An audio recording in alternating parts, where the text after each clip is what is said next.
안국역에 안내문이 떴습니다. 물론 아직 정확하게 날짜가 뜬 것은 아니지만 이제 정말 헌재 선고가 임박했다라는 것을 알 수 있는 부분입니다. 또한 경찰의 움직임도 예사롭지 않습니다. 이번 주에 경찰이 가용한 모든 경력을 투입해 헌법재판소 주변에 집중하는 방식으로 지금 운영을 하고 있습니다. 그래서 굉장히 좀 긴장도가 높아져 있는 상태고 헌법재판소 주변 한 100m 반경 정도를 사실상 진공 상태로 만드는 조치를 취했습니다. 경찰 차벽이라든지 방지턱이라든지 뭐 이런 것들을 설치를 해가지고 인근의 인도 자체를 통제하는 방식으로 통제 양상이 좀 높아졌는데 당연히 이런 조처는 경찰력의 집중도 혹은 긴장감을 너무 오래는 유지할 수가 없기 때문에 그런 걸로 고려를 해보면 다음 주가 결국 결정에 있어서 굉장히 좀 중요한 한 주가 되지 않을까 예상이 됩니다. 그런 부분에서 믿으면은 역시 민주당과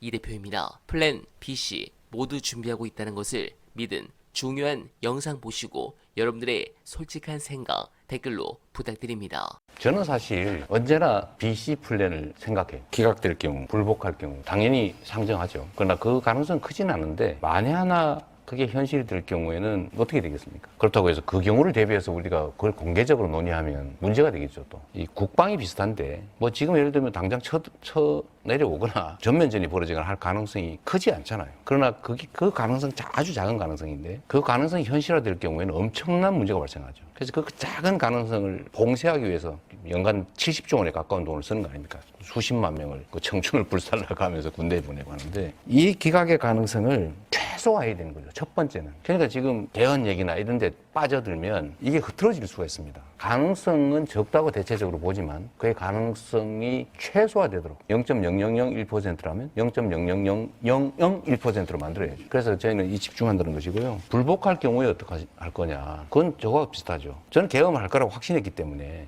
개헌을 하면 어떡하지? 라는 걸 끊임없이 생각을 하고 있었죠. 그러니까 사실은 아마 대통령 측에서는 전혀 예상하지 못하게 2시간 만에 국내에 있는 모든 민주당 의원이 한 명의 예외도 없이 전원 담을 넘어서 본회의장에 모였지 않습니까? 미 철저히 준비한 덕이죠, 사실은. 보통은 이거 한 이틀 걸릴 거라고 봤던 거 아니겠어요? 불복하면 어떡할 거냐.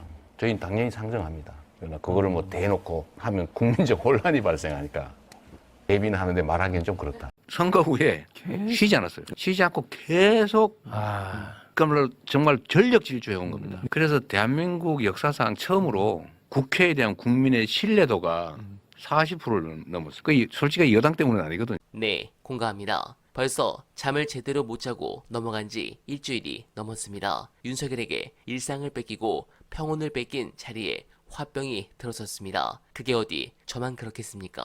절대 다수의 국민이 그런 고통을 겪고 있습니다. 그런데 나경원 등 국힘의원 108명 가운데 82명은 헌법재판소에 설령 계엄이 헌법 위반에 해당한다 하더라도 탄핵 심판을 기각해달라는 탄원서를 냈습니다. 다시 머리가 지끈거립니다. 국민당은 정말 해산시켜야 될 정당입니다. 또한 검찰총장 심우정은 사법부를 대표한 법원 행정처장의 권고에도 즉시 항고를 하지 않겠다고 합니다. 내란 수괴든 매국노든 검찰이든 국민의 비판은 무시하고 윤석열을 살려야 한다는 집요함마저 보입니다. 그 독선과 아집이 윤석열과 동일체입니다. 이제는 저들을 괴멸시켜야 될 상황이라 생각합니다. 이재명 대표께서 집권하시면 꼭 저들이 두려워하는 것 이상으로 보여주시길 간절하게 바라며 원하면은 오늘도 최선을 다하겠습니다. 여러분 고맙습니다.